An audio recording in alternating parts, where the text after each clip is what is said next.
la palabra de Dios contenida en este libro es la verdad que acepto creer, es la enseñanza que me comprometo a seguir y es la esperanza que me atrevo a confesar. Nada me impide recibirla, nadie me evitará que la haga parte de mi vida y por ningún motivo dejaré de proclamarla. Estoy aquí para leerla, oírla y vivirla diariamente. Amén. Señor Santo, gracias por tu palabra preciosa que abrimos hoy, Señor, para que nos hables, Señor, para que nos digas lo que necesitamos hoy. Necesitamos oír tu voz, tu sanción, tu dirección. Háblanos, Dios, te lo pido en Cristo Jesús. Amén. Amén. Seguimos adelante con la serie de sermones que se llaman Cristo Suficiente. Ya estamos a punto de acabar la carta del apóstol Pablo a la iglesia de Colosas. Una carta hermosa que nos ha enseñado cosas muy interesantes, pero hoy estamos en la recta final. 3 sermones más, pero basados en un pasaje absolutamente curioso para relacionarlo con un sermón que hoy debemos predicar. Vayamos al texto base de todo, Colosenses 2, 9 al 10. Ese es el versículo.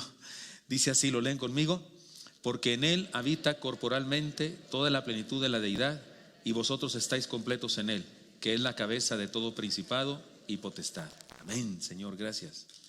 El mensaje de hoy se llama amor suficiente en la iglesia. He usado la palabra suficiente en todos los sermones casi, ¿verdad? O todos, creo. Pero el día de hoy voy a usarlo así: amor suficiente en la iglesia. En Colosenses 4, 7 al 10, todavía no es el final, todavía falta otro pedacito y una última palabra, la doxología, para predicar. Pero esta parte se trata de la salutación final de la carta. ¿Ha tomado usted en cuenta que cuando leemos las cartas de Pablo estamos leyendo correspondencia privada? ¿Se ha puesto a pensar en eso? O sea, estamos leyendo las cartas de otros. Eso no sé si está bien visto. ¿Lee usted las cartas de su hijo, su hija? A su hija que le escribe el rufián ese, o a su hijo que le escribe la lagartona esa, que no se lo merece, por supuesto. No, y si la cacha su hijo, su hija leyéndole a usted su WhatsApp, su Facebook, su Instagram, lo que sea, se enoja porque hay certeza en eso. No es correcto, no es ético. Usted y yo leemos las cartas de otros. Y no solamente cuando se trata de la carta a una iglesia, sino incluso cuando se trata de cartas personales. Pablo escribió a Tito, a Timoteo, a Filemón, cartas personales. Juan le escribió también a un amigo de él, al anciano. Entonces, pero no se preocupe, Pablo nos da derecho porque él dice en una de sus cartas que la carta que mandé a no sé qué iglesia la lean aquí y la que les mandé a ellos la lean ustedes. Entonces nos da razón. Y es importante, ¿saben por qué? Porque en este final de la carta no hay teología complicada, ni exhortaciones pastorales desafiantes. No dice en ningún lado: oh, Gálatas insensatos, me hacen tener dolores de parto otra vez. No hay nada, exhortaciones, solo muestras de amor, compromiso comunitario. Solamente nos presenta un perfil de cómo se llevaba la gente en aquella época. La lista de nombres que incluye son 9 personas, 8 hombres, 9 mujeres, y luego incluye una iglesia, porque ahí aparece una iglesia por ahí, el nombre de una ciudad donde hay una iglesia. A diferencia de otras cartas, el apóstol Pablo, cuando describe estos 9 nombres, en casi todos ellos dice algo significativo de ellos. En otras cartas solamente dice fulano, que es mi amigo, mi hermano, no sé qué, y se calla. Pero aquí escribe más. En esta carta describe a aquellos a los que menciona con un poco de más de letras. Se usan más versículos en esta carta para la descripción de las personas que en otras cartas. Y eso nos ayuda a entender algo importante: cómo era la gente de esa época. El día de hoy los sociólogos, los psicólogos que analizan las cosas en forma colectiva dicen que es interesante saber cómo se comunica la gente de ahora. ¿Ha notado usted? Sus hijos, tiene varios hijos usted, y se juntan en su casa, y no ha notado que se están escribiendo WhatsApp con el teléfono cuando tienen enfrente al que le están escribiendo.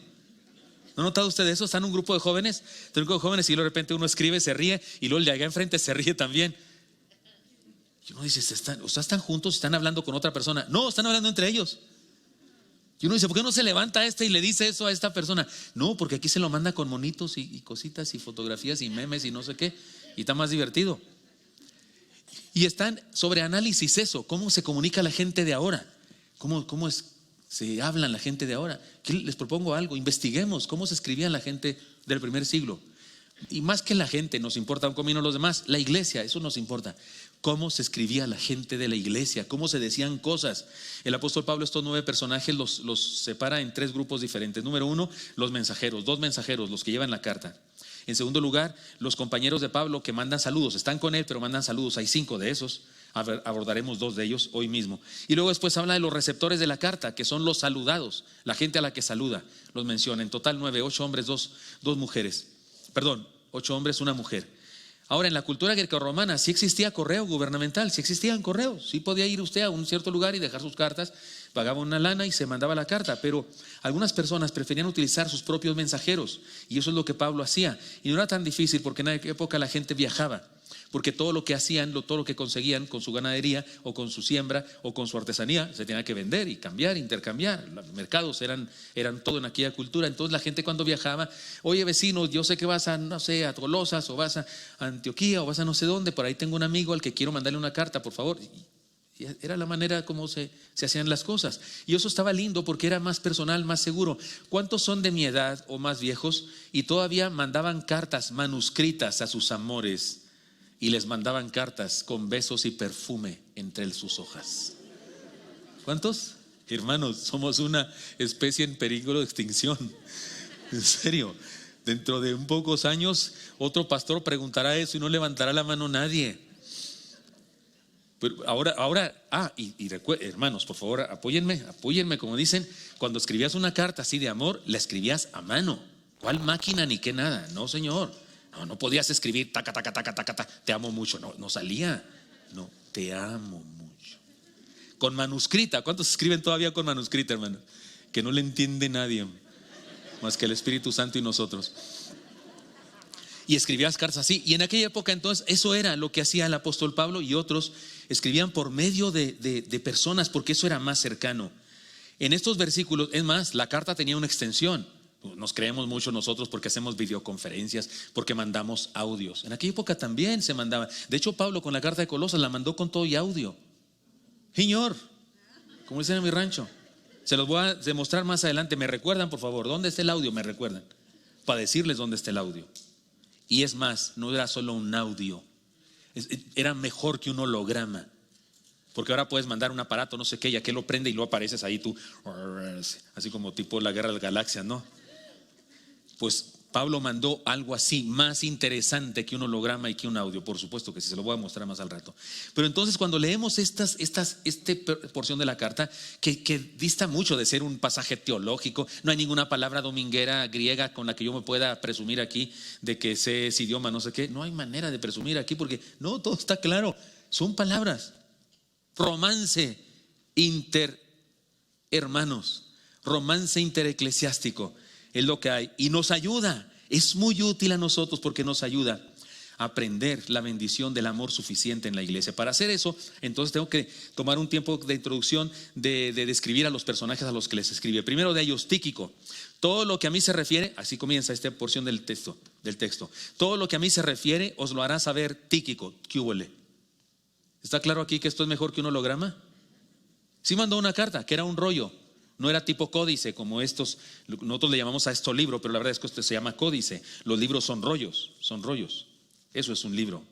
Ahora le llamamos a los códices libros porque, pues por ignorantes, todos juntos, porque no nos lo habían dicho. Pero libro es, cuando la Biblia dice un libro se refiere a un rollo. No había códices en aquella época.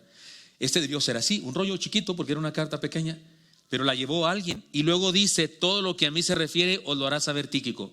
¿Es eso mejor que un holograma, sí o no? Porque le preguntaban, ¿cómo está Pablo? Tíquico, Pablo está bien, está perfecto, tiene salud, pero está preso. No tenía que hablar así, perdón, eso sería un holograma. Pero puedo decir, no hombre, está bien, el viejo está bien, feliz. Sigue pelón porque no le ha servido el jabón que le mandó la hermana Bodia, pero yo qué sé, podía contar Tíquico todo. ¿No es eso mejor que un audio? ¿No es eso? Ahí está alguien diciéndolo. Es Tíquico. Y luego dice, amado hermano y fiel ministro, consiervo en el Señor. En otras cartas ahí se callaba, pero no, aquí sigue. El cual he enviado a vosotros para que esto mismo, para que conozca lo que a vosotros se refiere y conforte vuestros corazones. O sea, era un lleva y trae. Es el mensajero de la carta y el primero en ser mencionado. Él llevaba la carta de Pablo. Se le da autoridad para compartir lo referente a Pablo. Tenía derecho a decir lo que fuera de Pablo. Eso es confianza. Es llamado amado hermano y fiel ministro, consiervo en el Señor. También se le da la misión de confortar a los hermanos de Colosas y averiguar la situación en la que estaban. O sea, es una representación de Pablo, es un Pablito que es enviado en su nombre para hacer un trabajo porque Pablo no puede ir porque está preso. Fue mensajero a otras iglesias, no solo en este caso, y recibió el mismo reconocimiento. Por ejemplo, en Efesios dice: para que también vosotros sepáis mis asuntos y lo que hago, todo os lo hará saber Tíquico, hermano amado y fiel ministro en el Señor, el cual envía a vosotros por esto mismo, para que sepáis lo tocante a nosotros y que consuele vuestros corazones. Conocía las iglesias de Asia Menor, eso es un hecho. En Hechos 24 notamos esto: y le acompañaron hasta Asia Sópater de Berea, Aristarco y Segundo de Tesalónica, Gallo de Derbe y Timoteo, y de Asia, Tíquico y Trófimo. Bueno, sabemos que era de Asia. Y por supuesto, aquí hay una bendición más, hermano. Aquí hay nombres para sus hijos o nietos. ¿Qué le parece? Trófimo Gutiérrez, Gallo, ese gallo, aquí hay un pollo, pero este es un gallo. Aristarco, evidentemente era un colaborador cercano de Pablo. Dice: a Tíquico lo envía a Éfeso. O sea, Pablo lo mandaba, vea esto, era un IBM. Eso está en Timoteo 4:12. En Tito 3:12 dice: cuando envíe a ti a Artemas o a Tíquico, otro nombre Artemas, o a Tíquico, estaba Pablo decidiendo a quién enviaba, apresúrate a venir a mí a Nicópolis, porque ahí he determinado pasar el invierno. Oiga, he aquí un hermano necesario. O sea, todos deberíamos tener un Tíquico en la vida, hermanos. Y yo sé que tiene nombre así como de enfermedad, pero en realidad es una persona. Tíquico es una persona. Tiene nombre también de dulce con chile, ¿no? Como chamoy o algo así. En mi tierra había unos ticos. ¿No? ¿Acá no había ticos? Sí, ticos. Bueno, usted se llamaba Tíquico, estaba más complicado, pero por ahí iba también. O sea, he aquí un hermano necesario. Todos necesitamos un Tíquico en la vida, una persona en quien confiar, a quien le podemos decir: y todo lo que te pregunten de mí se los dices, cuéntales todo, no hay problema. Me encanta, y me traes informes, cómo están, y creo que me van a decir lo correcto. Qué lindo tener un hermano así, ser un hermano así, o tener un hermano así.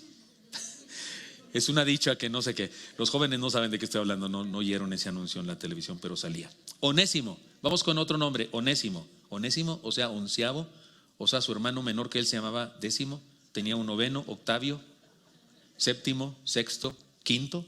¿Existe ese nombre todavía? Cuarto, tercio. Hay un tercio en la Biblia. Incluso aquí aparece un segundo, ¿no es cierto? O sea, un señor por ahí no tuvo mucha imaginación y le puso a los hijos primero, segundo, tercero, cuarto. Y este es Onésimo. Y dice el texto: con Onésimo te mandé a Tíquico con la carta. Y luego dice: y con Onésimo, amado y fiel hermano, que es uno de vosotros, todo lo que acá pasa os lo hará saber. La misma confianza. Y usted dice: ¿por qué se sorprende tanto, pastor? Estoy muy sorprendido de esta declaración. Y usted dice: ¿por qué, pastor? Si eso dijo de Tíquico, ¿por qué no va a decir eso de Onésimo? Le voy a decir por qué. Número uno, es compañero del mensajero, sin duda. Había que ir juntos porque aquello de viajar era peligroso. Lo llama amado y fiel hermano. Esto es muy similar a los comentarios que hace con los demás colaboradores. Y es importante notar esa situación por quién es Onésimo. Pablo lo identifica como paisano de ellos, le dice que es uno de vosotros. Era de Colosas, punto. Pero Pablo quiere que los que lo conocían supieran que regresaba como cristiano, porque la última vez que lo habían visto era un reverendo inconverso. Lo habían conocido como inconverso. Sí, señor, Onésimo había sido un esclavo fugitivo que se convirtió con Pablo. Y tengo que cambiar aquí mi redacción. Onésimo hasta ese momento todavía era un esclavo fugitivo. Su amo, vivía en Colosas, llamado Filemón, era el amo de Onésimo. Onésimo era un esclavo, era un siervo. Seguramente le había robado a su amo, a Filemón, un dinero. Había huido gastando ese dinero. Un esclavo no tenía dinero propio, tuvo que haberlo robado para viajar. Y por ahí andando en sus andanzas, tal vez perdiendo todo su dinero, como el hijo pródigo, no sabe qué hacer y va a visitar a Pablo a la cárcel y le cuenta su problema. Eso era serio. Si lo hubieran encontrado, las autoridades romanas lo hubieran castigado muy severamente. Incluso Filemón hubiese podido decidir sobre su vida o su muerte. Pero se convierte en la cárcel. ¿Ve ahora por qué me emociona escuchar lo que dice Pablo de Onésimo? Amado y fiel hermano, dice. Y luego le añade: todo lo que acá pasa os lo hará saber. No tengo ni una pizca de temor de lo que les diga, porque es mi hermano amado en la fe. Lo defendió de un posible castigo de acuerdo a la ley romana. Se trató de una prueba para la iglesia respecto a los consejos que Pablo había dado en relación a los esclavos. En el versículo 1 del capítulo 4 que estamos estudiando, no lo estudiamos recientemente, sino lo estudiamos en febrero, en el mes de la familia, porque en el mes de la familia prediqué, no era febrero, en mayo, prediqué todo capítulo 3 de Colosenses. en torno a la familia, porque ahí habla de las familias, pero nos fuimos hasta el versículo 1 del capítulo 4, porque se sigue hablando de la familia y habla de los esclavos, y luego habla de los amos, y dice esto de los amos: amos, haced lo que es justo y recto con vuestros siervos, sabiendo que también vosotros tenéis un amo en los cielos. O sea, también ustedes son esclavos de alguien. Eso está en Colosenses 4:1. Y me parece que Pablo está haciendo aquí una prueba. Está probando a la iglesia, o Dios está probando a la iglesia, a ver cómo actúa la iglesia ante lo que Dios nos ha enseñado con respecto al trato de los unos a los otros, independientemente de que sean amos o esclavos. Fue una prueba para el cristianismo en relación a cómo la iglesia cristiana enfrenta los conflictos sociales de aquella época. Tal vez lo mandó por eso con Tíquico, para que monitoreara la reacción de Filemón, el amo de Onésimo. Tal vez acompañando Tíquico a Onésimo, Filemón se portó adecuadamente. Porque Pablo le mandó una carta a Filemón, que llevaba, ¿saben quién llevaba la carta a Filemón? ¿Saben quién la llamaba? Onésimo. El esclavo fugitivo llevaba una carta de Pablo a Filemón, y esa carta hablaba de Onésimo. Y tal vez Onésimo sabía lo que decía, tal vez, pero Filemón no. Entonces Onésimo tuvo que enfrentar a su amo, de quien huyó y a quien robó, con todo su coraje y su lo que sea, y entregándole: te mando esta carta a Pablo. Y antes de que la lea todavía no sabe nada, entonces tenía miedo. Tal vez por eso fue Tíquico con él, tal vez por eso Pablo llevó a cabo esta estrategia. Hermanos míos, he aquí un hermano necesitado. Cuando hablé de Tíquico dije: he aquí un hermano necesario. Ahora digo: he aquí un hermano necesitado. El asunto está en que los papeles pudieran haber sido a la inversa, porque en este mundo las cosas así son, las cosas dan vuelta. Todos somos alguna vez necesarios y alguna vez necesitados. Vamos a otro personaje, y ahora comenzamos con los personajes que están con Pablo y que mandan saludos. Solamente abordaré dos de ellos. Uno de ellos es Aristarco. Dice versículo 10: lo saluda Aristarco, mi compañero de prisión.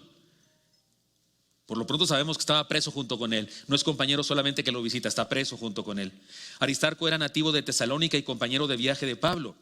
Dice Hechos 19, 28 al 29: cuando oyeron estas cosas se llenaron de ira y gritaron diciendo: grande es Diana de los Efesios. ¿Se acuerdan aquella vez que duraron más de 2 horas gritando eso? ¿Se acuerdan? Lo leímos, lo estudiamos antes de la pandemia, me parece, cuando predicamos todo el libro de los Hechos. Y la ciudad se llenó de confusión, y a una se lanzaron al teatro, arrebatando a Gayo y Aristarco, macedonios, compañeros de Pablo. Incluso los agarraron y los golpearon. Probablemente se convirtió en cristiano en Tesalónica aquella vez que fueron acusados de trastornar el mundo. O sea, capítulos anteriores al que acabamos de leer, en Hechos 17:6, dice el texto que los acusaron. Dice: estos que trastornan el mundo entero también han venido acá. Y entre ellos andaba Aristarco. Es probable que ahí se convirtió.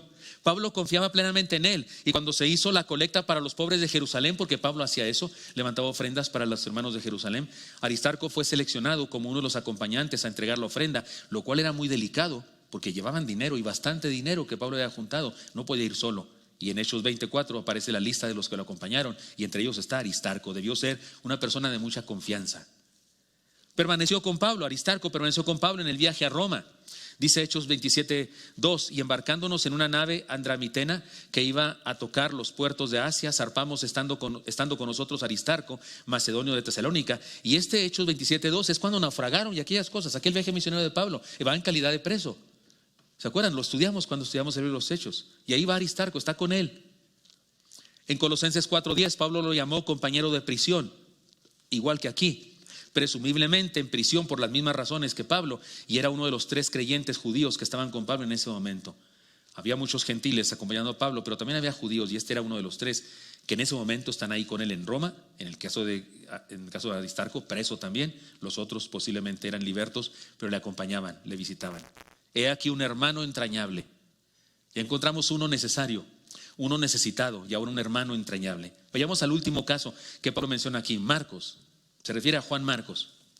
Lo mismo que Marcos, sigue diciendo Pablo, les manda saludos a Aristarco, y luego dice: lo mismo que Marcos, el sobrino de Bernabé, acerca del cual ya han recibido instrucciones. Si Marcos va a visitarlos, recíbanlo bien. También me sorprende mucho esa frase. También es impresionante esa frase. O sea, no puede ser. A ver, Pablo, vuélveme a repetir. ¿De veras estás diciendo eso? Sí, de veras. Si Marcos va a visitarlo, recíbalo bien. No puedo creerlo, Pablo. ¿Por qué? Y usted dice: ¿por qué? Algunos ya saben por qué. Les cuento, Juan Marcos es una de las personas más conocidas del Nuevo Testamento, aunque hay pocos versículos sobre él en la Escritura. Era primo de Bernabé y creció en Jerusalén.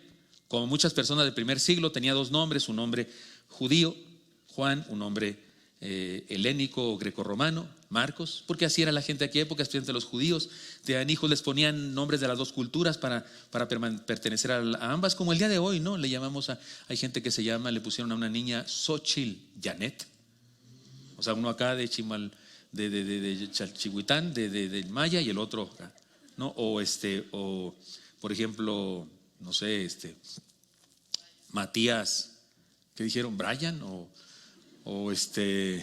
Dylan Nicasio, para hacerle honor al tío Nicasio, y también a una telenovela o a una serie de televisión donde hay un Dylan muy guapo, y entonces, algo así, pero no causar problemas familiares aquí. Tenía dos nombres, romano y judío. Marcos fue uno de los primeros misioneros de la historia. Imagínense, uno de los primeros misioneros de la historia. Entonces, ¿por qué se sorprende de que Pablo lo salude? Todavía no acabo el chisme, espérenme. Marcos fue uno de los primeros misioneros de la historia. Acompañó a Pablo y a Bernabé en el primer viaje misionero. Y llegados a Salamina, anunciaban la palabra de Dios en las sinagogas de los judíos. Tenían también a Juan de ayudante. Era joven, era el IBM de los dos. Hechos 13:5. El Espíritu Santo dice: apartadme a Bernabé y a Saulo, y los mandan entonces a la obra misionera. Y Juan Marcos, sobrino de Bernabé, va con ellos. Qué honor. De la primera agencia misionera de la historia del cristianismo, Juan Marcos se integra a ella. Por alguna razón desconocida, regresó a casa después de que el grupo entrara en Asia. O sea, se echó para atrás, tuvo miedo, desistió.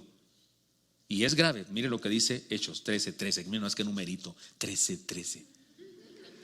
Habiendo zarpado de Pafos, Pablo y sus compañeros arribaron a Perge de Panfilia, pero Juan, apartándose de ellos, volvió a Jerusalén. Y si oye, así como se apartó de ellos, pues dijo: oigan, ya no voy, ahí nos vemos, Dios los bendiga.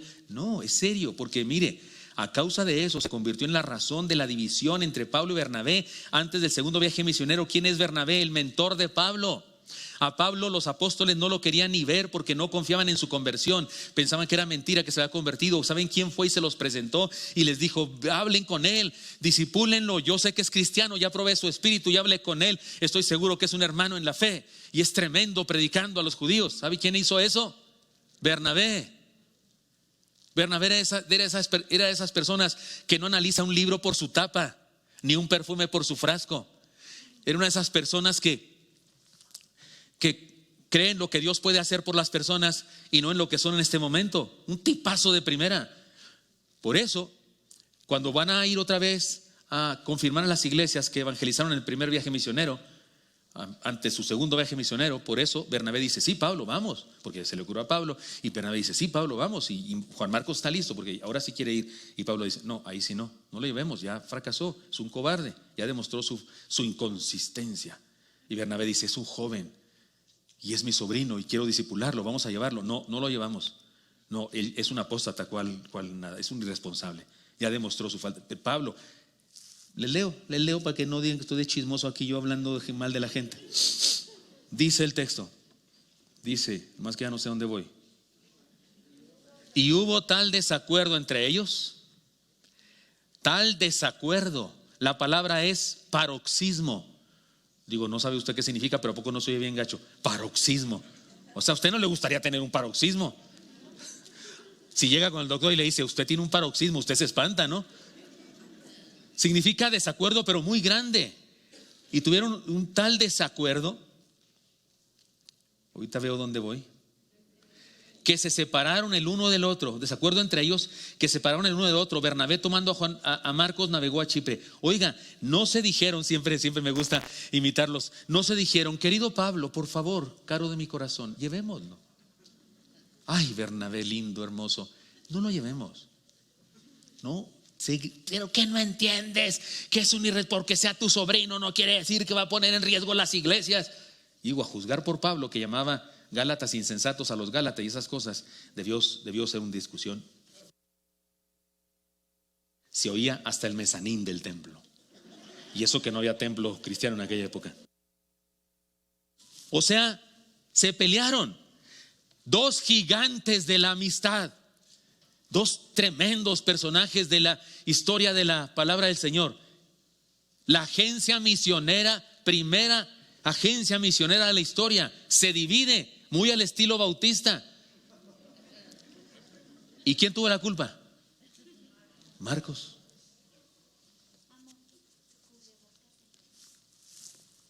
Gracias, preciosa. Oiga, ¿entiende ahora por qué me sorprendo de lo que está diciendo Pablo aquí? Y al que llegue Marcos, recibidle. ¿Entiende por qué estoy sorprendido de eso?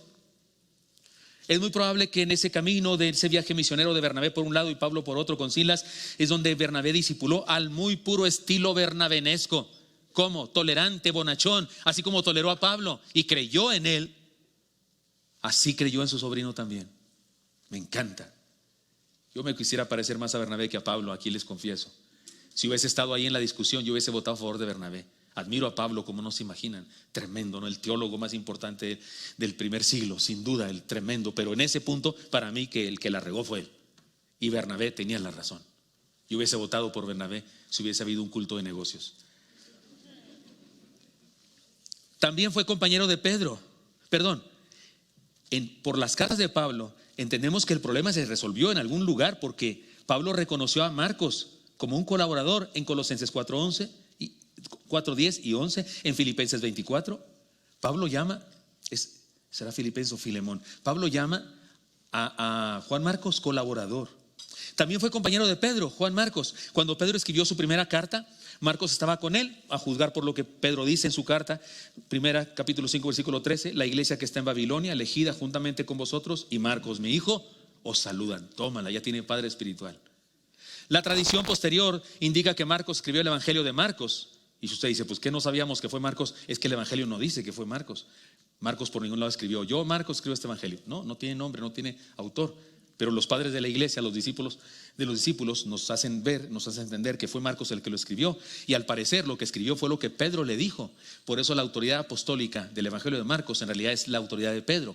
En realidad es Pedro quien le contó a Marcos historias y él las escribió poniéndole de su cosecha las cosas que entendía, pero escribió lo que Pedro dijo. Y algunos piensan que incluso lo que Pedro le contaba era la clase para nuevos creyentes de aquella época, que les contaba simple y llanamente la historia de Jesús.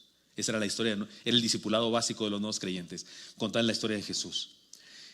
Y además se cree que llevó a cabo un esfuerzo misionero en Egipto, donde algunos piensan que fundó la iglesia en Alejandría. En la última epístola de las que escribió Pablo, escrita en la prisión romana, Pablo pidió la presencia de Marcos. Ya no solo lo recomienda, sino pide que vaya. Miren lo que dice: solo Lucas está conmigo. Toma a Marcos y tráele contigo, porque me es útil para el ministerio. O sea que ¿cómo? O sea, no que no. El inútil es útil. El cobarde es compañero fiel. Me encanta eso. He aquí un hermano reivindicado. Hemos visto uno necesario, hemos visto uno necesitado, hemos visto uno entrañable. Ahora vemos un hermano reivindicado. Uno que sí la ha regado, sí, pero luego se reivindica. En este saludo final de una carta entre cristianos del primer siglo, encontramos expresiones de compañerismo, colaboración y amor que nos presentan un perfil hermoso que debemos imitar. Aquí no hay teología, aquí no hay cosas que sacar para encontrar cosas profundas y del griego y no sé qué. Aquí hay gente comunicándose, como si alguien describiera una de nuestras fiestas, una de nuestras reuniones sociales y lo escribiera y fuera testimonio para los cristianos de otra época. A lo mejor van a decir, ¿y se veían físicamente? Los del futuro que van a tener puros cultos por internet, ¿no? Algo así, hologramas y cosas de esas. Yo estoy inventando, yo no sé. Y a lo mejor, y se reunían y se besaban, aquí se besaban, van a decir los del futuro, ¿no? Si es que seguimos avanzando en esa dirección que vamos. Pero aquí vemos cómo eran los cristianos, el perfil hermoso que debemos imitar. Por eso reflexionemos en lo que significa el amor suficiente en la iglesia. Y aquí van las enseñanzas, vamos por ellas. Todo lo demás fue introducción exegética de los personajes. Ahora vamos a la enseñanza. Número 1, ¿cómo debe ser la iglesia de hoy? ¿Cuáles son principios o características que debemos tener ustedes para ser la iglesia de Cristo? Primera característica, amor suficiente que nos complementa y satisface. La iglesia de Cristo en este mundo es una iglesia con amor suficiente que nos complementa y satisface. Mire, el párrafo aparentemente es intrascendente. Es más, alguno pensaría, ¿de qué irá a predicar el pastor? Pues una sarta de nombres aquí, y fulano y perengano, y qué hizo, y eso qué nos importa, son chismes. Aparentemente intrascendente, pero resulta un testimonio desafiante de la iglesia recién nacida, que nos insta a imitarles. Estaban unidos y tenían profundas y estrechas relaciones de amor, no sin problemas, sí con problemas. Un delincuente fugitivo, un cobarde que abandona la obra, unos que se pelean. Esos son los que están aquí en juego. Gente normal. Cometemos un grave error, hermanos, cuando nos enfocamos, por ejemplo, pongamos el libro de los Hechos. Cuando analizamos el libro de los Hechos, usted piensa en Hechos, ¿y qué piensa? En milagros. Milagros de Pedro, milagros de Pablo, milagros de personajes importantes, sobresalientes, superdotados, héroes, paladines de la fe. Usted y yo, cuando pensamos en Hechos, regularmente no pensamos en una hermana haciendo un guiso de trigo con hierbas para que comiera Pablo después de una gran hazaña, para que comiera Apolo. Usted y yo no pensamos en eso, no pensamos en esas hermanas, ni pensamos en esos jóvenes que sacaron a Ananías y a Zafira. Debe haber una unión de jóvenes, de diáconos juveniles como nuestra iglesia, porque el texto dice que se murió y que vinieron los jóvenes y se la llevaron a ella a sepultarla donde estaba su esposo. Sí, así fue. Y usted y yo no pensamos en esos jóvenes, una cuadrilla de jóvenes lindos. Imagínense el impacto, sacar un muerto, pero tener un tremendo respeto al apóstol Pedro, y lo hicieron, y debió haber más gente ahí. ¿Y quién hacía la colección de todo lo que la gente donaba? Y esos diáconos que nombraron para repartir despensas a las viudas. Usted y yo casi nunca pensamos en eso, pero pensamos en Pablo haciendo milagros. Es más, nos imaginamos que esos apóstoles tremendos iban caminando por la calle mientras surgían flores a su paso, y la gente desmayaba, iba despertando, y los borrachos se les iba quitando lo borracho mientras pasaban. Tenemos una visión equivocada. No era así. Nos enfocamos en los milagros como si estos hubieran sucedido cada día, cuando en realidad, si estudiamos el caso, notaremos que fueron esporádicos. A juzgar por el tiempo que describe el libro de los Hechos, los milagros que se mencionan no fueron ni siquiera cada año, fueron esporádicos. Lo que sí fue constante y cotidiano fue el estilo de vida que mostraron los discípulos de aquel entonces, discípulos de aquel que había sido crucificado. Un estilo de vida contrastante con el mundo que revolucionó la sociedad de aquella época. En aquella época ni siquiera existía lo que el día de hoy se concibe con la idea del amor. Ni siquiera existía eso. No había el amor del que hablamos nosotros, el amor. Aún todavía en el mundo quedan restos de ese significado hermoso de la palabra amor. En aquella época no se hablaba, no existía en la mente del ser humano. Y no sé cómo explicarlo, pero créanmelo, eso dicen los historiadores y los filósofos que han estudiado ese momento histórico. El cristianismo vino a revolucionar por completo. Verlos tomados de las manos, verlos sirviéndose unos a otros, fue un impacto tremendo que trastornó el mundo de aquella época. Los emperadores romanos querían saber qué estaba pasando en Palestina. ¿Por qué están mate y mate cristianos? ¿Por qué mando matar y más matar cristianos? Y sigue habiendo más. ¿Qué está pasando? ¿Por qué no estamos ganando la batalla? Y mandaron investigadores. Algunos de esos investigadores mandaron su información, y se tienen algunos trozos de esos informes a los emperadores, de quien vino a investigar acerca de los cristianos. Y hay informes como estos. Están locos.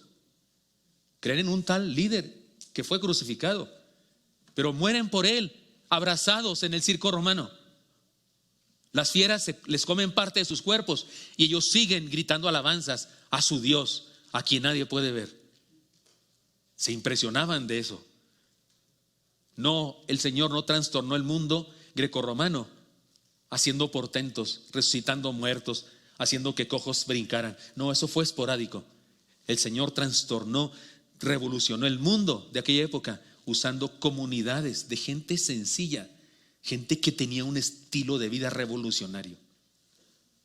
Pensemos en el autor de la carta y el que está saludando. Tenemos que decir lo siguiente: Pablo no fue quien fue por sí solo. No, Señor.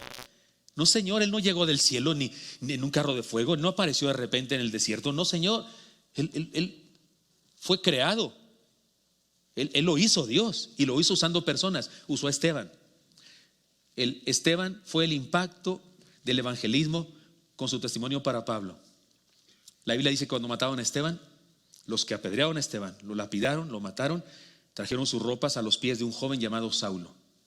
Honraron a Saulo porque él estaba interesado en que aquel hombre muriera, porque estaba predicando herejías en contra de Jehová, el único Dios verdadero.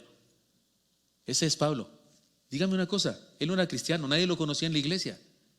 ¿Quién le contó a Lucas eso? ¿Quién le contó a Lucas que el joven ese que estaba ahí consintiendo en la muerte de Esteban era el que después se convertiría? ¿Quién le contó a Lucas eso? ¿Sabe quién? Él. Lo que quiere decir que nunca lo olvidó. Ahí le sembró el evangelio.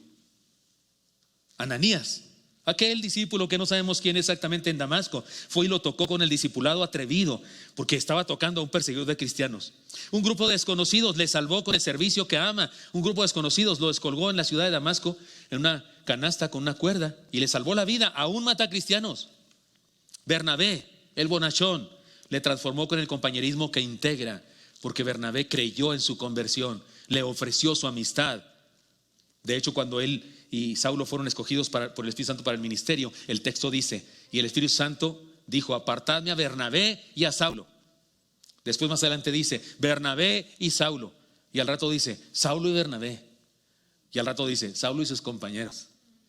Saulo fue creciendo en liderazgo y Bernabé, ¿saben qué hizo? Aceptó, dijo: usted es más capaz que yo, es más líder que yo, tiene un tremendo pensamiento, habla la palabra, que él siga, yo soy su segundo, yo a bordo, pero es mi discípulo y estoy orgulloso de eso. Algunos piensan que incluso por eso Juan Marcos se salió del grupo, porque le dio envidia o coraje que Pablo estaba tomando liderazgo. Tal vez no es cierto. Algunos dicen que es porque había una pandemia como la nuestra allá en Chipre donde iban, y otros piensan, un padre de la iglesia de hecho escribió, así lo escribió, un padre de la iglesia escribió que extrañaba a su mami.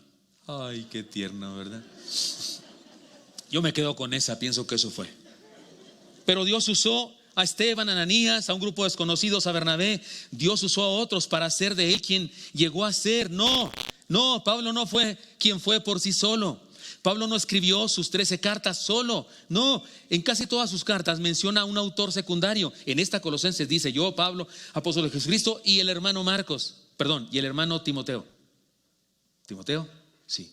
O sea, Pablo hacía sus cartas en compañía.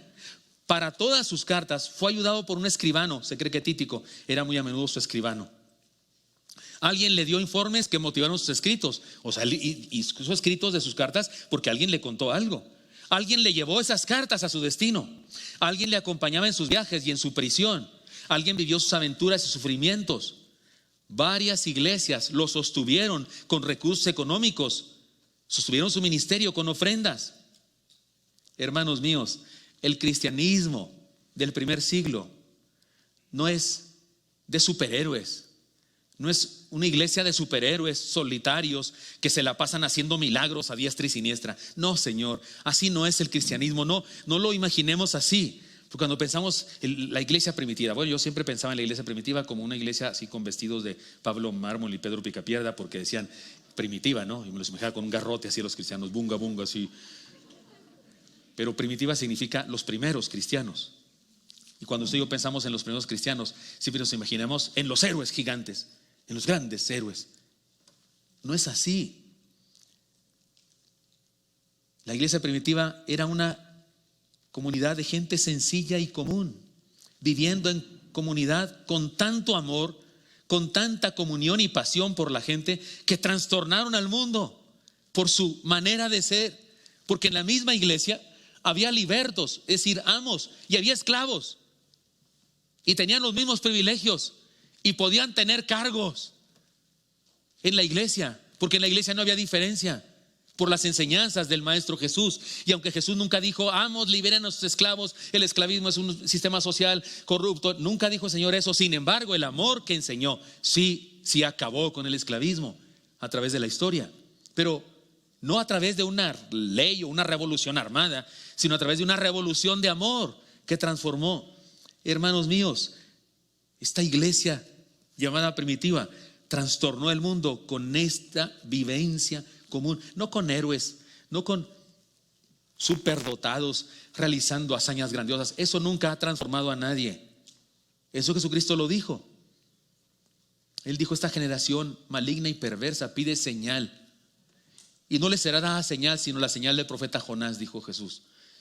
Y la señal del profeta Jonás, él la explicó. Dijo, así como Jonás estuvo en el vientre del pez durante 3 días, el Hijo del Hombre estará en tierra, sepultado durante 3 días. Profetizó su muerte. Esa es la gran señal. Ante esa señal, ¿qué otra señal quiere la gente?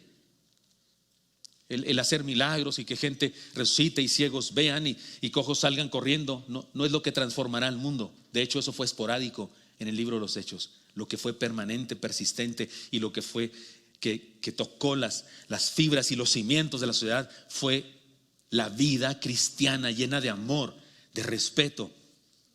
Y no podía ser de otra manera. Nuestro fundador es el amor en persona. Su ministerio fue un ministerio de amor. Su enseñanza fundamental fue el amor a Dios y al prójimo.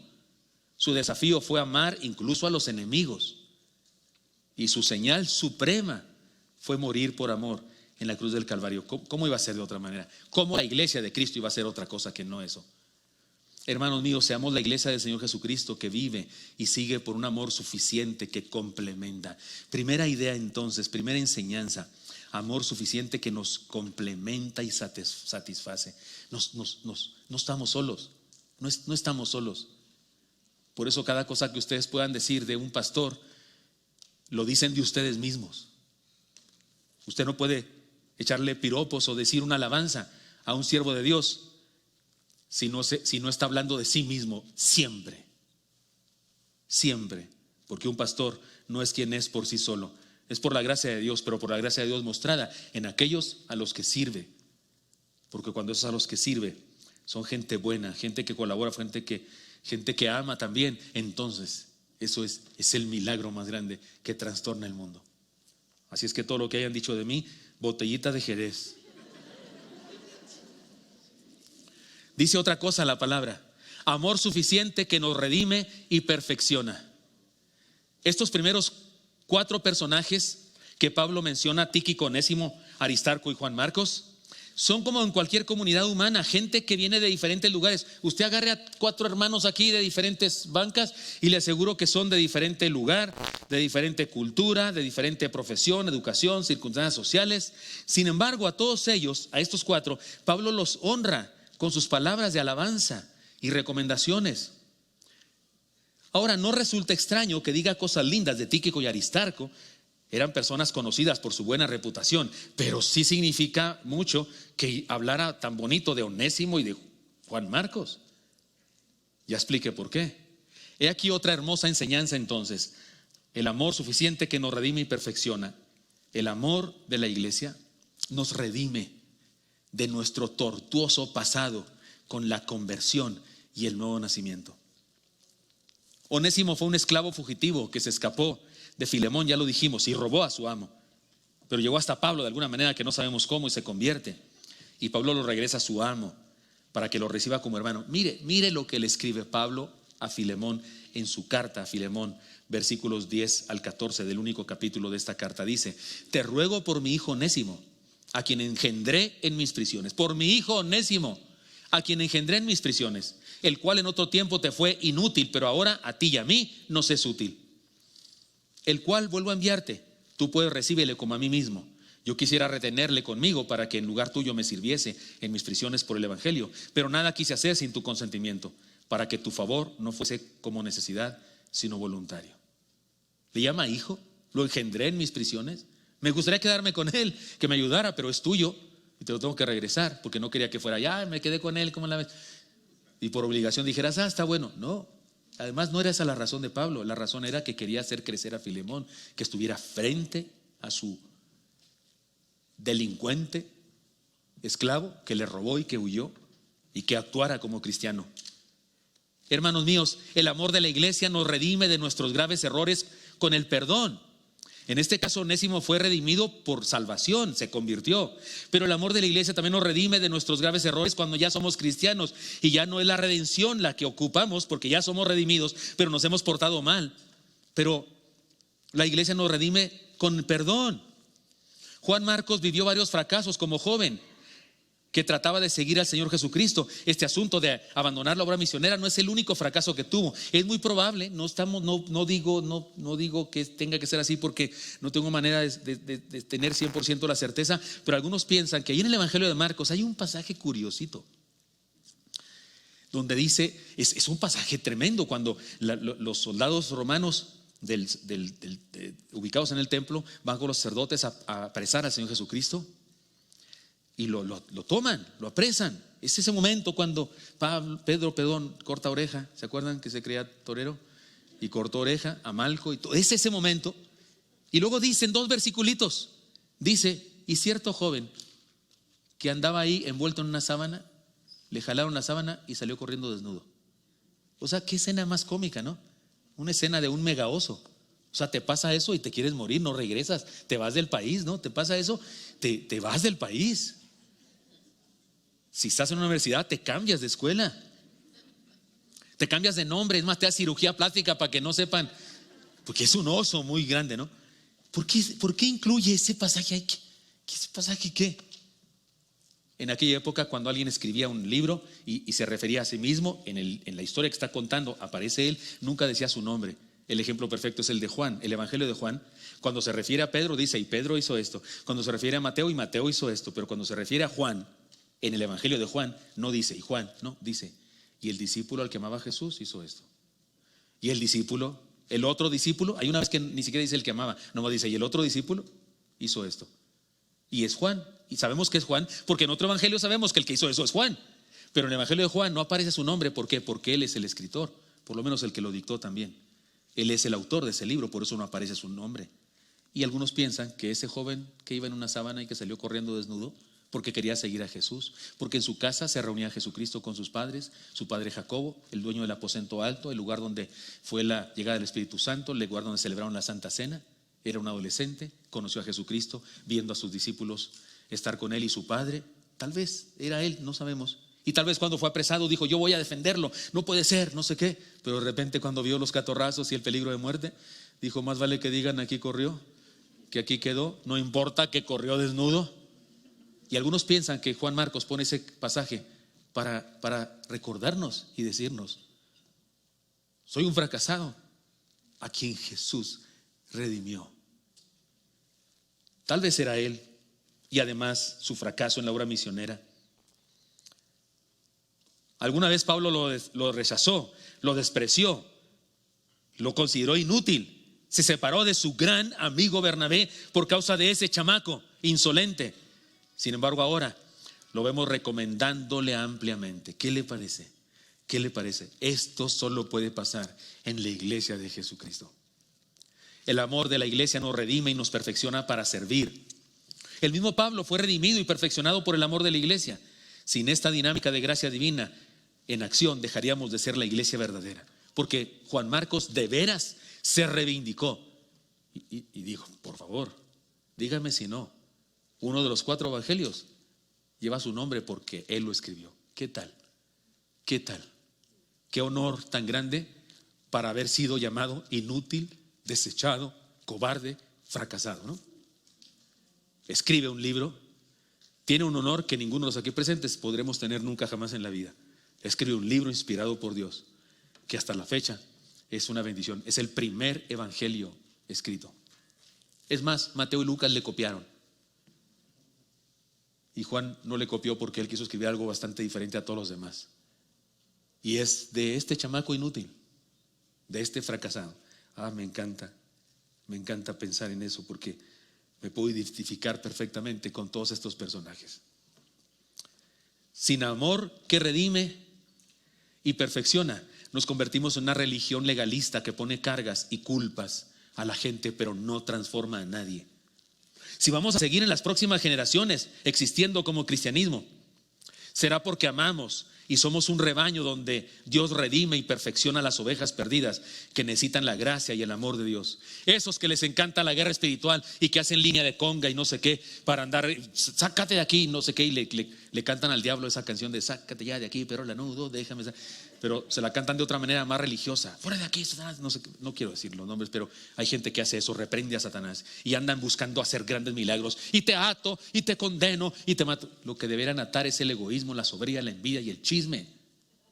Y eso no se ata con declaraciones, se ata con con santidad, se ata con comunión con Dios, se ata con caminar con Él y dejar que nos transforme. Y cuando nos transforma y somos gente buena, gente que se relaciona, gente con corazón abierto, gente como dice una cierta iglesia por ahí que conozco, una comunidad con los brazos abiertos. ¿Sí me explico? Y cuando se convierte en ese tipo de gente, entonces hay garantía de que las próximas generaciones seguirán conociendo el cristianismo, porque eso transformó el mundo del primer siglo. Y es lo único que puede transformar el mundo de nuestra generación. Si no tenemos ese amor que redime, no somos la iglesia de Cristo. De repente nos preocupa mucho de dónde viene el hermano o la hermana. Y de repente no aceptamos que alguien sea nombrado para un cargo determinado por su pasado o por sus problemas que ha tenido. Yo sé que en las iglesias también hay chismes y gente que habla mal de unos de los otros. Y sé que de los pastores también se habla. Y sabe que eso no me preocupa mucho. De hecho, me preocuparía que no hablaran. Yo el día que nadie diga nada malo de mí, no, pues yo creo renuncio, no sé qué, porque quiere decir que ya no estoy haciendo nada, ¿no? Como aquel dicho que le atribuyen a Don Quijote de la Mancha, pero no es de Don Quijote de la Mancha, créalo, lo he leído todo por completo y no aparece por ningún lado, pero bueno, lo decimos como mito que es, que cuando iban caminando y que le dice Sancho, maestro, se oyen ladrar los perros, y que Don Quijote le dice, señal de que cabalgamos, Sancho. Me encanta eso, insisto, no está en el Quijote, es mentira, es un mito, pero como quiera, me encanta eso. Cuando hay ladridos, el día que dejen de ladrar los perros, ya ni un gatito me maulla. Ya llegué al cielo, yo creo, ¿verdad? Pero ¿sabe qué sí me molesta sobremanera? Cuando nos criticamos unos a otros. Ay, pastor, es que se supiera que nos... Permítame. Ese hermano está sirviendo y está sirviéndole a usted. Esa hermana está trabajando, por supuesto. El que trabaja y sirve se equivoca. El que no trabaja ni sirve, pues no se equivoca porque ni sirve ni trabaja. Pero le propongo, ¿sabe qué les propongo yo a la gente que me dice eso? Cuando algunos se lo quieren hacer así con mucha seriedad, como sí, pastor, aquí yo quiero decirle algo muy importante. Se lo digo, en buena lid. Cuando alguien me habla así, le digo, le propongo algo, en buena lid. Tratémoslo a ese individua. Tratémosle de la mismitita manera como Dios nos trata a usted y a mí todos los días. ¿Qué le parece? Porque yo no sé a usted, hermano, pero yo cuando por las noches voy a mi Señor y me pongo a cuentas con Él, tengo la absoluta convicción de que lo que merezco es que el Señor me diga, despedido de su trabajo. No ha cumplido con su papel, fuera de aquí. Yo creo que eso me merezco cada vez que voy con mi Señor. Pero Él me recibe, me perdona, me da otro día, otro amanecer, para que lo intente y a ver si esta vez me sale mejor. Y yo, juzgando a mi prójimo, si yo también tengo amo, que me juzgue. Le dijo Pablo a los amos que tenían esclavos. Seamos más tolerantes los unos con los otros. Y no estoy diciendo que no nos exhortemos, y no estoy diciendo que no hagamos disciplina, porque también la Biblia dice al hombre que causa división después de 2 o 3 amonestaciones, deséchalo. También sí hay esa justicia en el reino. Pero tengamos cuidado de no ser tan liberales en hacer eso. Seamos tacaños en hacer eso y liberales en otras cosas. Seamos una comunidad con brazos abiertos, que tolera, que perdona, que tratamos a otros como Dios nos trata a nosotros todos los días. Seamos la iglesia del Señor Jesucristo, que ama, redime y perfecciona al ser humano que le busca, porque nada transforma más una vida que el amor. Sí se vale decirle al grosero, al que dice groserías, que guarde silencio y que piense, que por lo menos entienda que eso está mal, porque da mal testimonio y porque eso no es digno de un cristiano. Y al que hace malas cosas y al que usa mal el licor o el cigarro, lo que sea, sí se vale exhortar a las personas, pero con amor. Porque ya hemos dicho que en el tribunal de Dios no hay pecados chicos, todos son grandes, del mismo tamaño, y todos tenemos cola que nos pisen. Perdón, tantos dichos. Seamos la iglesia del Señor Jesucristo, que acepta y nos iguala con un amor suficiente. Ya pasé por ahí, ¿no? ¿Verdad? No, estoy acá. Seamos la iglesia del Señor Jesucristo, que ama y redime y perfecciona al ser humano que busca. Última enseñanza, voy con esa que acabo de decir.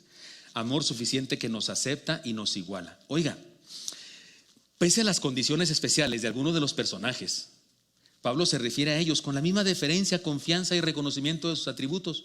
Es decir, no hace acepción de personas. No dice, bueno, en el caso de Tíquico y en el caso de Aristarco y luego, bueno, Onésimo y Juan Marcos, ahí sí, no sé, cada quien. No, los parejo, los trata al igual. Es decir, no hace acepción de personas. Para él todos son hermanos, colaboradores y dignos de confianza. Y acuérdese, en ese momento Onésimo todavía es fugitivo, todavía no regresa. Les delega algún trabajo, incluso de Onésimo dice, les puede contar todo lo que está pasando acá conmigo. Tiene confianza en que va a decir lo correcto. Reconoce sus habilidades y se nota que confía absolutamente en ellos. De eso no hay duda. Oiga, el amor en la iglesia nos iguala. Es decir, nos corta con la misma tijera y nos costura con el mismo hilo. Eso último yo lo inventé. Porque me gusta la idea que nos deje cortados, ¿no? Nos corta con la misma tijera, pero también nos costura con el mismo hilo. Ciertamente somos diferentes. Tenemos distinto pasado, estamos en diferente nivel de crecimiento, pero estamos en el mismo camino. Así que vamos juntos. Puede ser que estemos en una diferente etapa de proceso de santificación. Pero si estamos después de la conversión y del nuevo nacimiento, somos hermanos, compañeros, colaboradores, ya estamos del otro lado. O sea, puede ser que algunos aquí, no hombre, en su proceso de santificación ya casi llegan. La aureola ya les brilla. Qué barbaridad, encandilan. A ver, agáchese aquí, hermano, para buscar una cosa que se me perdió. Venga, agache la aureola. Algunos ya de vez en cuando se despegan del piso. Tienen comezón en la espalda. No es falta de crema, son las alas que están saliéndoles. Algunos ya casi llegan ya a la perfección. Y con todo respeto con la metáfora, pero algunos todavía traemos un cacho de cola y cuernos. Ya nos queda poco, pero ahí anda todavía. ¿Sí me expliqué? Pero si estamos del otro lado, ya en la conversión, ya estamos juntos, somos hermanos, porque estamos del mismo lado. Yo puse ese argumento en otro sentido con mi maestro del seminario, el director del seminario, Patricio Carter, porque era muy estricto. Él era así, daba la clase de disciplina cristiana, imagínense. Y yo no era muy disciplinado, no era muy organizado. Le echo la culpa a mis padres, pero ya he cambiado un poco gracias a mi esposita.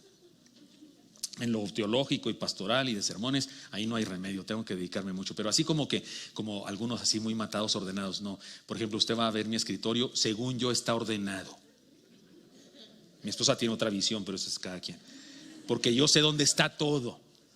Llega mi esposa y me lo acomoda y entonces ahora sí no sé dónde está nada. Pero yo soy de esos. Y entonces mi maestro, el maestro nos llevó con un psicólogo, nos hizo un estudio, varios estudios.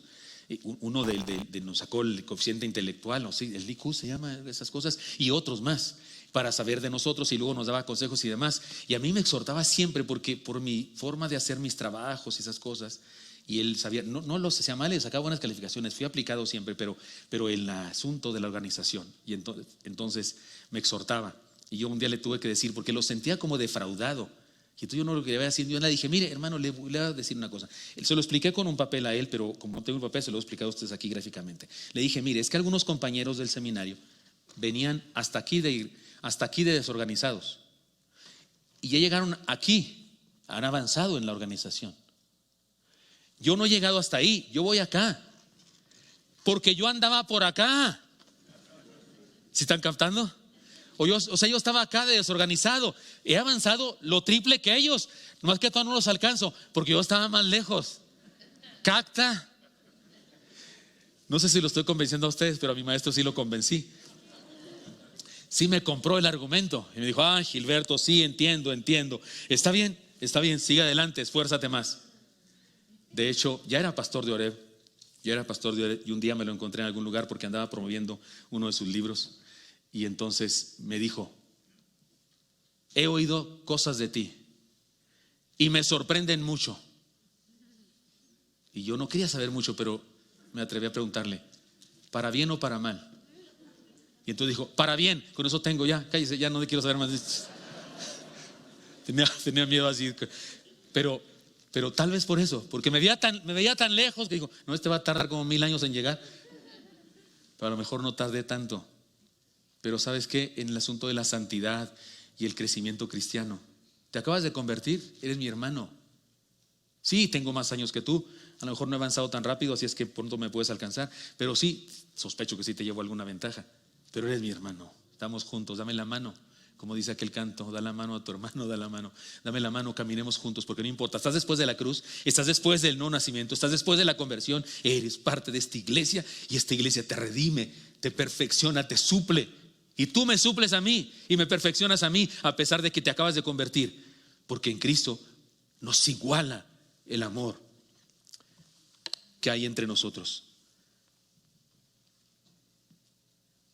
Seamos la iglesia del Señor Jesucristo, que acepta y nos iguala con su amor suficiente a todos. Muy bien, tengo una exhortación final, tengo un desafío para todos nosotros en cuanto acabe de guardar esta cosa.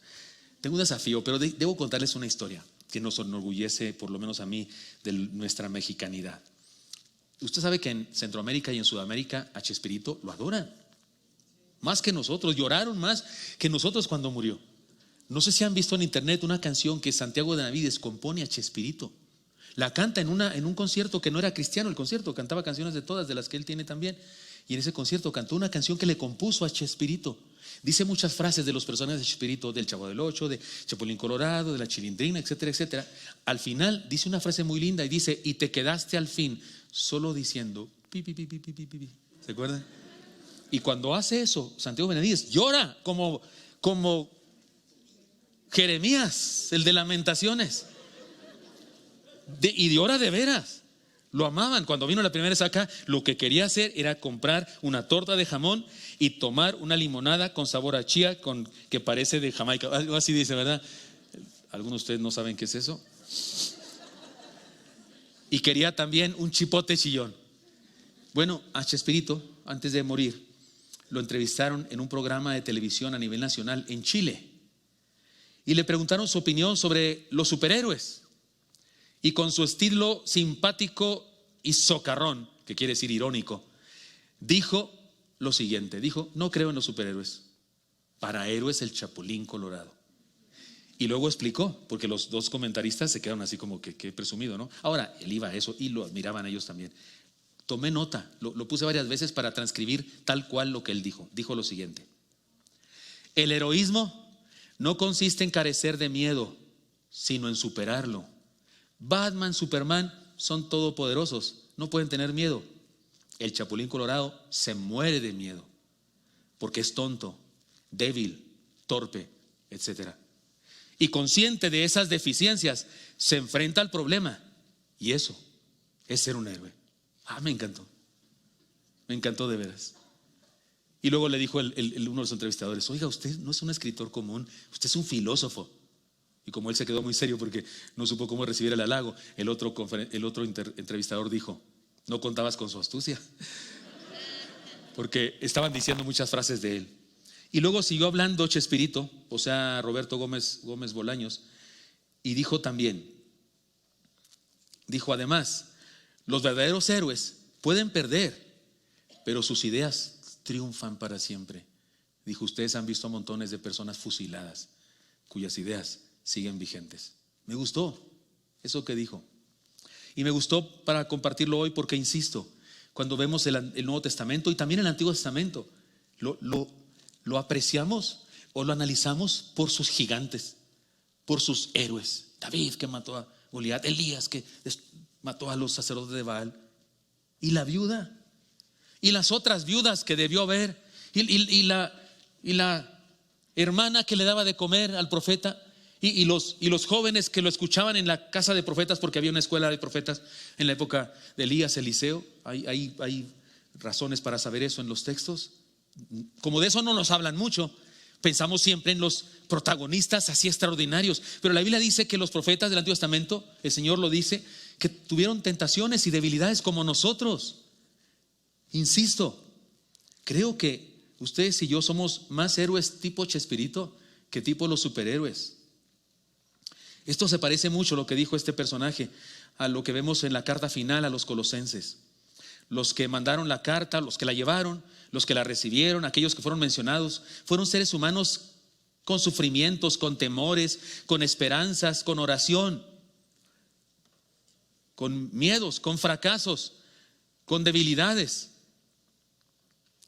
pero fueron gente que creyó, que siguieron al Señor con fe y con pasión y trastornaron al mundo de su generación y nos dejaron una herencia de fe que nos desafía a vivir como ellos, amando suficientemente. Ustedes y yo también tenemos un pasado, una cola que nos pisan. También tenemos un pasado tortuoso y en ocasiones un presente también, o un pasado muy inmediato de fracaso. Y también somos gente que cree pero que también duda. Somos gente que ama pero que también odia, y somos gente que le echa ganas pero que de repente se desanima. Somos personas normales con traumas, con taras, con tumores, con enfermedades incurables, con la necesidad de usar medicamentos de por vida, con experiencias familiares trágicas que no nos podemos quitar de encima porque nos siguen influyendo. Somos igual que estos héroes, pero nos tenemos unos a otros, y la comunidad y el amor comunitario, el amor suficiente nos redime, nos hace mejores personas. ¿Saben qué, hermanos míos? De la Iglesia Bautista Oreb, cuyo eslogan es una comunidad con los brazos abiertos, no es tan complicado ser la iglesia del Señor, la iglesia de los sueños del Señor. No es tan complicado. No nos preocupemos en hacer milagros, Él los hará cuando quiera. Solo debemos imitarlo y obedecerlo, amándonos suficientemente. Amándonos suficientemente. Hagámoslo. Y para poner mi granito de arena, aquí va mi venganza. Para poner mi granito de arena en esta estrategia, les comparto mi amor, compartiéndoles una canción que yo compuse para ustedes. No hay más que decir, la compuse para ustedes. Se los dije desde la vez que la canté por primera vez. No hay nadie más para quien le haya compuesto esa canción. No la compuse para hablar del apóstol Pablo, ni para hablar del profeta Elías. No, Señor, compuse esta canción para hablar de ustedes, héroes, héroes de la fe, gente sencilla, normal, sin la cual yo no soy nada, no vale nada mi vida, ni aquí ni en León, Guanajuato. Porque nos tenemos unos a otros, es que valemos. Y yo creo que cada uno de ustedes es un héroe, como esos de la Biblia.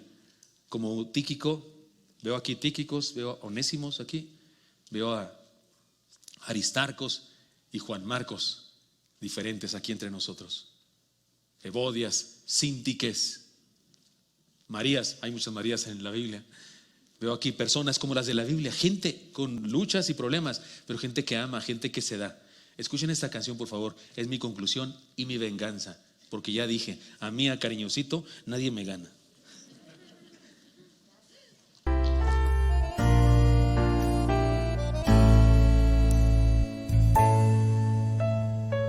Sales deprisa temprano, buscando el sustento que en casa te espera.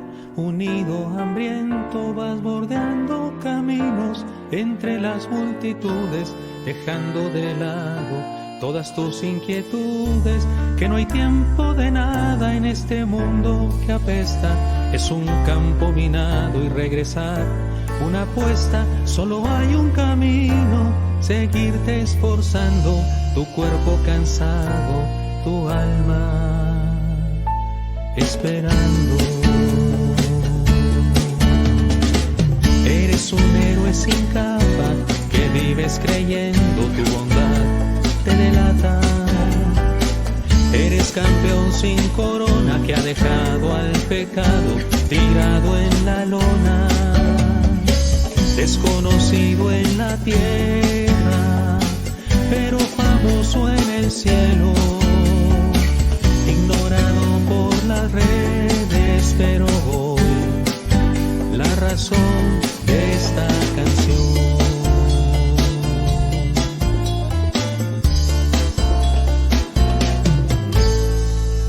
Tienes el cuerpo marcado de heridas y sangre, has soportado dolores, carencias y hambre. Llena llevas el alma de ilusiones rotas, pero más de esperanza y de oraciones no pocas, pues te sabes llamado más que vencedor.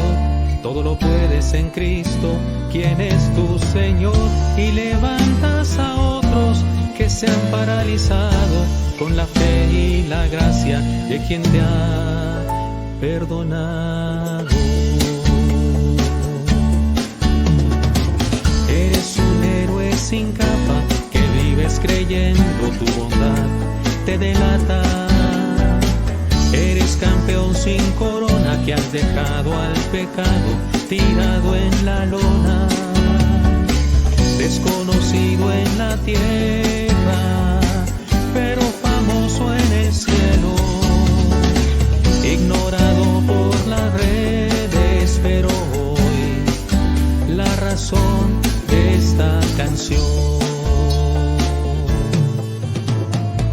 Y tu mujer que has tenido, tu vientre inflamado de una vida que surge, que Dios te ha regalado, heroína de todas las batallas que ha habido. Defendiste a tu hijo antes de haber nacido. Todos son superhéroes de un largometraje que van por la vida sin capa y sin traje.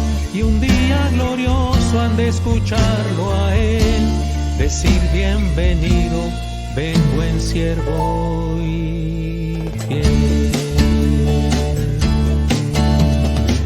Eres un héroe sin capa, que vives creyendo tu bondad te delata.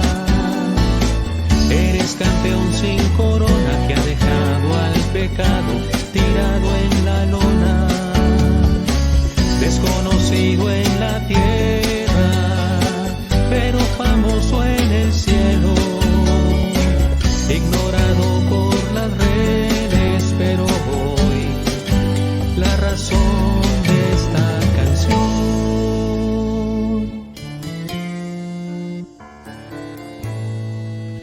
Todos son superhéroes de un largometraje que van por la vida sin capa y sin traje. Y un día glorioso han de escucharlo a él decir: bienvenido, ven buen siervo y fiel.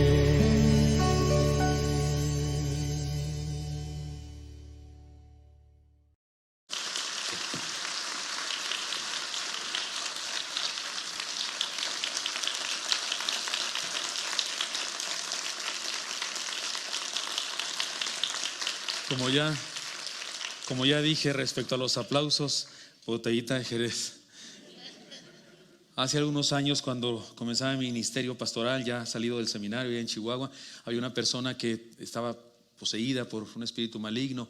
Iban a buscarme a la casa en la madrugada, la familia, muy seguido durante un tiempo, para que fuera a orar por la señora porque se ponía muy mal y había violencia y esas cosas, y íbamos a orar por ella. Un día estábamos en el culto de oración de la iglesia cuando fueron a buscarme la familia, y yo le pedí a algunos hermanos que querían acompañarme que fueran conmigo para orar por la familia. Y cuando íbamos a entrar a la casa de la persona con esta situación de posesión, nos pusimos a orar afuera de la casa, y yo oré en estos términos: Señor, bendícenos, tenemos miedo, son cosas ocultas, sobrenaturales, solo en tu nombre podemos ir.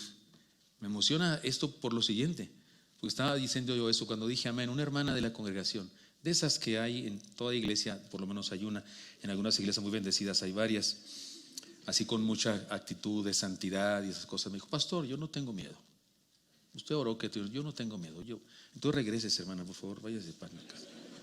Regrésese a seguir orando hasta que le dé miedo, por favor. ¿Sabe por qué? Porque eso es una payasada.